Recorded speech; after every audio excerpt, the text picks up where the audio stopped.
কেউ জাদুগ্রস্ত কিনা কিভাবে বোঝা যাবে? কোনো ব্যক্তি জাদুগ্রস্ত কিনা এটা বোঝাটা অনেক সময় খুবই সহজ, আবার কোনো কোনো সময় একটু দুরূহ।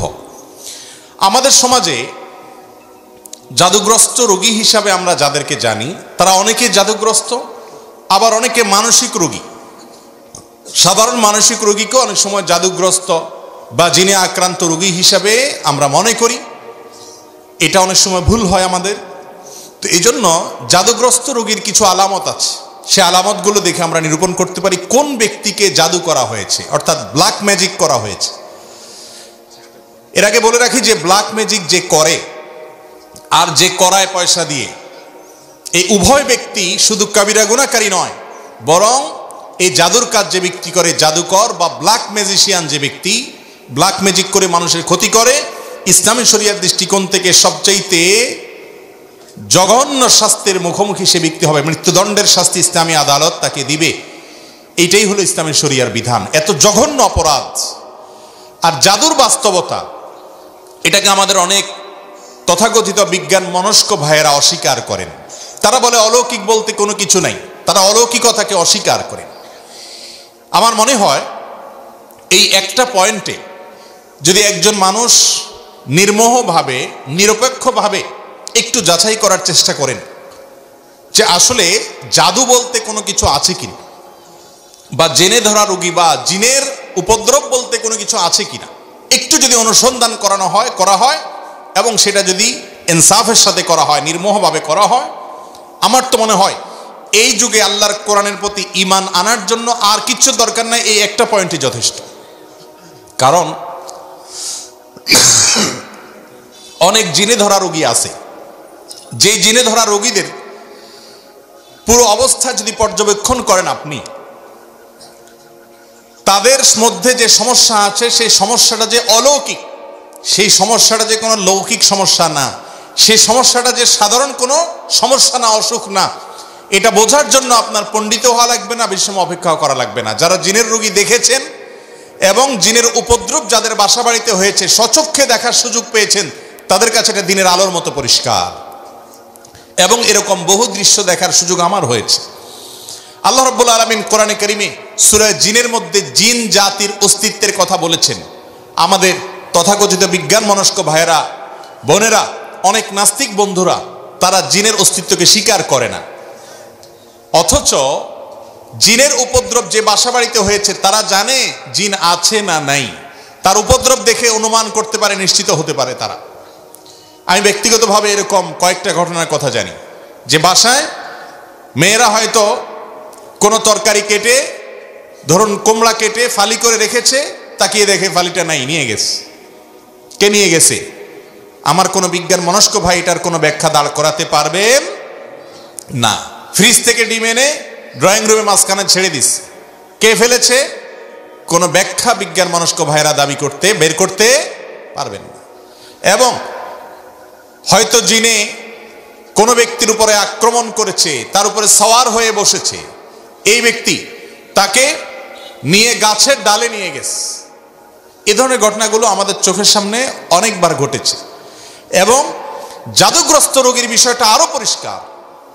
বিশেষ করে কোনো ব্যক্তি যখন জাদুগ্রস্ত হয়, জাদুর অনেক প্রকার আছে, এক একজনকে এক একভাবে জাদু করা হয়। নারীদের উপরে অনেক সময় ভিন্ন ধরনের জাদু করা হয়, পুরুষদের উপরে ভিন্নভাবে জাদু করা হয়। এই জাদু কারোর উপরে করা হয়েছে কিনা এটা বোঝার জন্য একটা মৌলিক আলামত হলো জাদুগ্রস্ত ব্যক্তি কোরআনে কারিমের তেলাওয়াত সহ্য করতে পারে না, কোরআনের তেলাওয়াত সহ্য করতে পারে না। গত বোধহয় কয়েক সপ্তাহ আগে আমার বাসায় এরকম একজন রোগীকে এক ভদ্রলোক নিয়ে আসলেন, এনে বললেন, ভাই এই লোকটাকে কেউ বা কারা জাদু করেছে, ব্ল্যাক ম্যাজিক করেছে। এবং তার আলামত হিসেবে তারা বললেন যে এ আজানের আওয়াজ শুনলে পাগলের মতো ছটফট করে, সে টিকতে পারে না, এবং কোরআনে কারিমের তেলাওয়াত সে শুনতেই পারে না। আমার চোখের সামনে তার সঙ্গে যখন কথা হচ্ছিল, কোরআনে কারিমের তেলাওয়াত শুনে তার শরীরে আমি নিজে চোখের সামনে দেখলাম যে তার পাগুলো, আঙ্গুলগুলো এরকম সব বাঁকা হয়ে যাচ্ছে, পুরো শরীর কোকড়ায় বোকড়ায় যাচ্ছে ভয়ঙ্করভাবে। আমার বিজ্ঞান মনস্ক ভাইরা, কোরআন তেলাওয়াতের সময় কেন এমন হয়? তেলাওয়াত শেষ আবার সে স্বাভাবিক, এটার কোনো ব্যাখ্যা কিয়ামত পর্যন্ত হয়তো দাঁড় করাতে পারবেন না। এই জাদুর অস্তিত্বকে অস্বীকার করার কোনো সুযোগ নেই। কোরআনে কারীমে আল্লাহ রাব্বুল আলামিন জাদুর অস্তিত্বের কথা উল্লেখ করেছেন, জিনের উপদ্রব হয় সে কথা আল্লাহ তাআলা কোরআনে উল্লেখ করেছেন। এই জন্য কোনো ব্যক্তি জাদুগ্রস্ত কিনা এটা বোঝার জন্য একটা মৌলিক আলামত হলো কোরআনে কারীমের তেলাওয়াত সাধারণত জাদুগ্রস্ত রোগী সহ্য করতে পারে না এবং অস্থির হয়ে যায়, কখনো শরীর ফুলে ওঠে, কখনো ছটফট করে, কখনো সে তেলাওয়াত বন্ধ করার জন্য তার যত জোর আছে তত জোর দিয়ে চেষ্টা করে। আমার পরিচিত অনেক মানুষ আছে এমন যাদের কথা জানি আমরা, কোরআন তেলাওয়াত তারা সহ্য করতে পারে না। এটা একটা আলামত যে এই লোকটাকে ব্ল্যাক ম্যাজিক করা হয়েছে। এরকম আরো বহু আলামত আছে। কখনো কখনো ব্ল্যাক ম্যাজিক করা হলে এই ব্যক্তি দিন দিন শুকায় যায়, খেতে পারে না, বাসার থেকে বের হতে পারে না, বিছানা থেকে উঠতেও পারে না ভালো করে। এমনিতে তার মধ্যে কোনো রোগ নেই। গত জুমার আগের জুমায় সম্ভবত এরকম এক রোগীর কাছে এক ভদ্রলোক আমাকে নিয়ে গেলেন। তার দেশের বাইরে বিভিন্ন নামি দামি হাসপাতালে ট্রিটমেন্ট করেছেন, অনেক বড় বড় ডাক্তার দেখিয়েছেন, তার কোনো রোগ ধরা পড়ে না, কোনো ডায়াগনোসিস হয় না। তার সমস্যা হলো তিনি বিছানা থেকে উঠতেই পারেন না, দুর্বল হয়ে পড়ে থাকেন এবং সমস্ত ট্রিটমেন্ট করার পর খোলাসা আসলো তার শরীরে আসলে তেমন কোনো রোগই নেই। ভাইরা আমার, এই ধরনের সমস্যা আজকাল আমাদের ঘরে ঘরে অহরহ হচ্ছে। তো এই জাদু যেটা দিন দিন আমাদের সমাজে বেড়ে চলেছে, মূলত এখানে শয়তানের আশ্রয় নেওয়া হয় এবং কুফরি কালাম পাঠ করা হয়। এগুলোর মাধ্যমে মানুষের ক্ষতি করতে পারে। আল্লাহ রাব্বুল আলামিন সে অপশন রেখেছেন, এটা এক ধরনের পরীক্ষা, আল্লাহর বিভিন্ন হিকমা আছে এর পিছনে। তো যাই হোক, তো এই ধরনের জাদুগ্রস্ত ব্যক্তি যদি ধরা পড়ে, এই ব্যক্তির ট্রিটমেন্ট কি সেটা বলার আগে আরো কয়েকটা আলামত বলি। অনেক লোক আছে যাদের উপরে জিনের উপদ্রব হয়, জিন সাওয়ার হয়। জিন সাওয়ার হওয়ার একটা বড় আলামত হলো বেশি বেশি হাই তোলা, প্রয়োজনে অপ্রয়োজনে অনবরত হাই তুলতে থাকে। আমার এক নিয়ারেস্ট আত্মীয়কে, ছোট বাচ্চা মানুষ, আমি দেখেছি যে অনবরত মিনিটে মিনিটে হাই কোনোভাবে বন্ধ করা যায় না, হা করে থাকে, সারাক্ষণ সে হাই তুলতে থাকে এবং তার জিমানি আসতে থাকে। এটা এক প্রকার আলামত দুষ্ট জিনের উপদ্রব কারোর উপরে হওয়া। এর পাশাপাশি চোখ দিয়ে অনবরত পানি পড়তে থাকার অনেক আলামত আছে। বিশেষ করে যারা শরঈ ঝাড়ফুঁক করেন এই সমস্ত লোকেরা এগুলো ভালো বলতে পারবেন। আমি মৌলিক কয়েকটা আলামত বললাম, এই সম্পর্কে আমি এক্সপার্ট না। এই জন্য যেগুলো আমার চোখের সামনে দেখেছি, বিভিন্ন অভিজ্ঞ ব্যক্তিরা অভিজ্ঞতার আলোকে লিখেছেন এবং বর্ণনা করেছেন, সেগুলো আরো কয়েকটা আলামত বললাম। জাদু থেকে বেঁচে থাকার জন্য সাধারণভাবে আমাদের আমল হলো সকাল সন্ধ্যার দোয়াগুলো বেশি বেশি করে পড়া। আমরা একটা ছোট্ট বই লিখেছি, সকাল রাসূলুল্লাহ সাল্লাল্লাহু আলাইহি ওয়াসাল্লামের সকাল সন্ধ্যার দোয়া ও জিকির। এই বইটা আস-সুন্নাহ ফাউন্ডেশনে অর্ডার করে যে কোনো জায়গা থেকে পাওয়া যেতে পারে। এই বই ছাড়া আরো বিভিন্ন হিসনুল মুসলিম আছে, আরো বিভিন্ন বই আছে দোয়ার, সেগুলোতে সকালে এবং সন্ধ্যা নবী সাল্লাল্লাহু আলাইহি ওয়াসাল্লাম যে দোয়াগুলো পড়তেন, এর মধ্যে বিশেষ করে কয়েকটা দোয়ার কথা বলি। নাম্বার 1, সূরা ইখলাস কুল হুয়াল্লাহু সূরা 3 বার, সূরা ফালাক 3 বার, সূরা নাস 3 বার সকালে, আবার সন্ধ্যায় 3 বার করে আসরের পরে বা মাগরিবের পরে পড়বেন। আরেকটা দোয়া হলো আউযু বিকালিমাতিল্লাহি তাম্মা ওয়া মিন শাররি কুল্লি শাইতানিন ওয়া হাম্মা ওয়া মিন কুল্লি আইনিন লাম্মা। এটা বেশি বেশি করে পড়া। এর মাধ্যমেও ব্ল্যাক ম্যাজিক এবং দুষ্টজনের উপদ্রব থেকে বাঁচা যায়। এছাড়া দুষ্টজনের উপদ্রব থেকে বাঁচার জন্য আলাদা অনেকগুলো আমল আছে। একটা ভিডিওতে আমরা বলেছি 15টি আমল আছে। বাসা বাড়িতে সাধারণত টয়লেটে এদের অবস্থানটা বেশি থাকে, পেশাব ময়লা ইত্যাদি বেশি থাকলে সেখানে থাকে, এবং নানা রকমের প্রাণীর ছবি ইত্যাদি টাঙানো থাকলে সেখানেও হয়, আরো অনেক কারণে হয়। এগুলো থেকে বাঁচার জন্য বাসায় প্রবেশের সঙ্গে বিসমিল্লাহ বলে প্রবেশ, আবার বের হওয়ার সময় বিসমিল্লাহ বলে বের হওয়া, এগুলো হলো এদের উপদ্রব থেকে বাঁচার উপায়। খাবার গ্রহণ করার সময় বিসমিল্লাহ এবং যে কোনো ভালো কাজের শুরুতে বিসমিল্লাহ। এরকম আরো অনেক আমল আছে। এই আমলগুলোর মাধ্যমে বিশেষ করে জাদু থেকে বাঁচার জন্য সূরা ফালাক নাস নাজিল হয়েছে। আমাদের স্বয়ং নবী করিম সাল্লাল্লাহু আলাইহি সাল্লাম তাকে একজন ইহুদি, তার নাম ছিল লাবিদ ইবনে আসম, এই দুষ্ট লোকটা জাদু করেছে। নবী সাল্লাল্লাহু আলাইহি সাল্লাম অসুস্থ হয়ে পড়েছেন, এমন অসুস্থতা যে কোনো ডাক্তারের ট্রিটমেন্টে কোনো উপকার হচ্ছে না, কোনোভাবে কোনো রোগ ধরা পড়ছে না।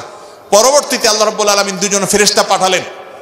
তারা দুজনের একজন তার পায়ের কাছে, আরেকজন মাথার কাছে দাঁড়িয়ে একজন অপরজনকে জিজ্ঞাসা করছেন লোকটার কি হয়েছে। তখন অপরজন জবাবে বলছেন তাকে জাদু করা হয়েছে, সাধারণ কোনো রোগ না। তখন জিজ্ঞেস করলেন যে কে জাদু করেছে, বললে অমুক জাদু করেছে নাম সহকারে। কি দিয়ে জাদু করেছে? তার চুল দিয়ে জাদু করেছে। কোথায় আছে? অমুক কূপের নিচে আছে। এর প্রেক্ষিতে ওই ফেরেশতা আবার জিজ্ঞাসা করলেন তাহলে এখন মুক্তির উপায় কি? তখন বললেন এই কুল হুয়াল্লাহু আহাদ, কুল আউযু বিরাব্বিল ফালাক, কুল আউযু বিরাব্বিন নাস। বিশেষ করে কুল আউযু বিরাব্বিল ফালাক এটা এবং কুল আউযু বিরাব্বিন নাস, এই দুটি সূরা জাদু থেকে মুক্তির জন্য অসম্ভব উপকারী আমল। আর কোনো বাসায় এ ধরনের কোনো উপদ্রব থাকলে সূরা বাকারা তেলাওয়াত করা সম্পর্কে হাদিসে নবী করিম সাল্লাল্লাহু আলাইহি ওয়াসাল্লাম বলেছেন, যে বাসায় সূরা বাকারা তেলাওয়াত করা হয় সে বাসায় দুষ্ট জিন বা শয়তানের উপদ্রব থাকে না।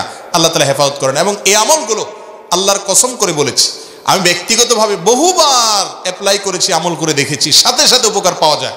কোনো সময় ছোট ছোট বাচ্চাদেরকে দেখবেন 2 বছর 3 বছরের বাচ্চা এমন অস্বাভাবিক আচরণ করে যে অস্বাভাবিক আচরণটা কোনো ব্যাখ্যা দিয়ে আপনি দাঁড় করাতে পারবেন। হঠাৎ করে সে পাগলামি এমন করে, সীমা ছাড়িয়ে পাগলামি করে, আপনি সাথে সাথে আউযু বিসমিল্লাহ পড়ে সূরা ফাতিহা পড়েন, সূরা ইখলাস, ফালাক এবং নাস, কুল হুয়াল্লাহু কুল আউযু বিরাব্বিন নাস যতটুকু পারেন নিজে নিজে পড়েন, পড়ে তাকে ফু দেন। আউযু বিকালিমাতিল্লাহি তাম্মা অমিন শাররি কুল্লি শাইতানিন ওয়া হাম্মা অমিন কুল্লি আইনিল লাম্মা, দোয়াটা পড়ে পারলে ফু দেন। এবং আর কিছু না পারেন অন্তত 3 কুল পড়ে পড়ে ফু দেন। সাথে সাথে ইনশাআল্লাহ আপনি দুষ্টজনের উপদ্রব থেকে বাঁচার আলামত নমুনা পাবেন। আর কিছু না পারেন সূরা বাকারার তেলাওয়াত, কোরআনে কারীমের তেলাওয়াত অনলাইন থেকে ইউটিউব থেকে খুঁজে বের করে চালু করে দেন। সাথে সাথে দেখবেন যদি ওই জাতীয় সমস্যা হয়ে থাকে দেখবেন সে শান্ত হয়ে গেছে। এবং এটাও ব্যক্তিগতভাবে আমি বহুবার আমল করে দেখেছি। অতএব ব্ল্যাক ম্যাজিক এখন ঘরে ঘরে, দুষ্টজনের উপদ্রব এখন ঘরে ঘরে, যারা সাফার করছে তারা জানেন। আমাদের সবাইকে নবী করিম সাল্লাল্লাহু আলাইহি ওয়াসাল্লামের শেখানো আমলগুলো করতে হবে। আর ব্ল্যাক ম্যাজিকের ট্রিটমেন্টের নামে যা হয় আমাদের দেশে, বিশেষ করে কবিরাজরা যা করে, এদের বেশিরভাগই হলো বাটপার কিসিমের, এদের বেশিরভাগ হলো প্রতারক কিসিমের। এদেরকে বোঝা বড় কঠিন, বিশেষ করে যেই লোকগুলো অনেক মোটা অঙ্ক হাঁকাবে এবং ওই 7 ঘাটে পানি 14 ঘাট 14 পুকুরের থেকে অমুকটা তমুকটা, কালো ছাগল, কালো মোরগ, এগুলো আলামত খারাপ। কোরআনে কারীম থেকে সরাসরি যারা ট্রিটমেন্ট করে, এই ট্রিটমেন্টগুলোই সাধারণত হয়ে থাকে সঠিক এবং যথার্থ ট্রিটমেন্ট। এরকম ঝাড়ফুঁকালা মানুষ অবশ্যই খুঁজে পাওয়া অনেক কঠিন হয়। আল্লাহ রাব্বুল আলামিন ব্ল্যাক ম্যাজিক সহ জাতীয় যত সমস্যা আছে এগুলো থেকে আমাদেরকে বেঁচে থাকার তৌফিক দান করুন।